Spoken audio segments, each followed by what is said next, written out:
पाठ 25 सार लेखन।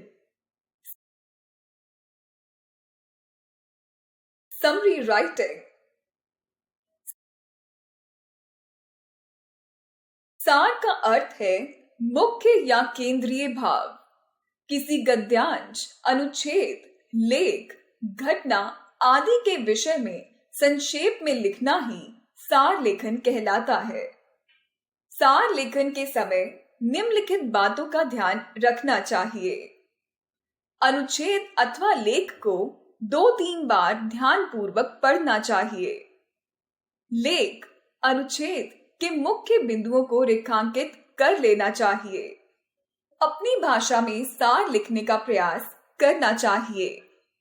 भाषा सरल, स्पष्ट और संक्षिप्त रखनी चाहिए। सार में केवल मुख्य विचार ही लिखना चाहिए। सार 1/3 शब्दों से अधिक नहीं होना चाहिए।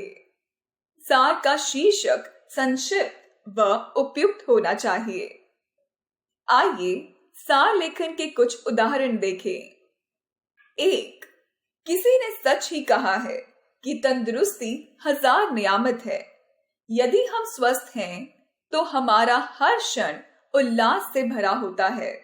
हम प्रसन्न रहते हैं। रात को हमें गहरी नींद आती है और सुबह उठने पर मन उमंग से भरा रहता है। इसके विपरीत यदि हम अस्वस्थ रहते हैं तो हमें चारों ओर उदासी ही उदासी नजर आती है। हमारा स्वभाव चिड़चिड़ा हो जाता है। स्वस्थ शरीर में ही स्वस्थ मन का वास होता है। इसलिए मन की प्रसन्नता के लिए शरीर का स्वस्थ होना बहुत आवश्यक है। शरीर को स्वस्थ रखने के लिए पहला कार्य है अपने आसपास स्वच्छता रखना।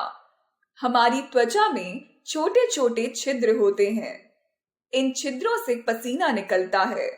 ये छिद्र इतने महीन होते हैं कि छोटे से छोटे धूल के कण भी इनके छिद्रों के मुंह पर जम जाते हैं।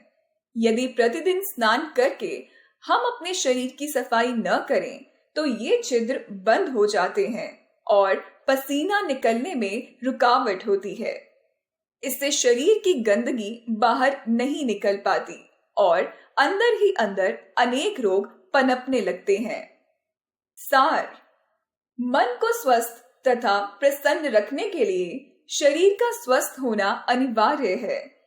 किसी ने सच ही कहा है कि स्वस्थ तन में स्वस्थ मन का वास होता है। अच्छे स्वास्थ्य का अर्थ है शरीर की स्वच्छता। शरीर को नियमित रूप से स्वच्छ रखकर हम शरीर को विभिन्न प्रकार की बीमारियों से बचा सकते हैं। 2. सफल और असफल मनुष्यों में क्या अंतर है? यह है कि एक ने कम काम किया और दूसरे ने ज्यादा किया। क्या यही दोनों के परिश्रम के विभिन्न परिणामों का कारण है? नहीं, बात कुछ और ही है। सफल व्यक्ति ने अपना काम बुद्धिमत्ता से किया, एकाग्रता से किया, उसने अपना दिमाग लगाया। असफल व्यक्ति ने बोझा ढोया।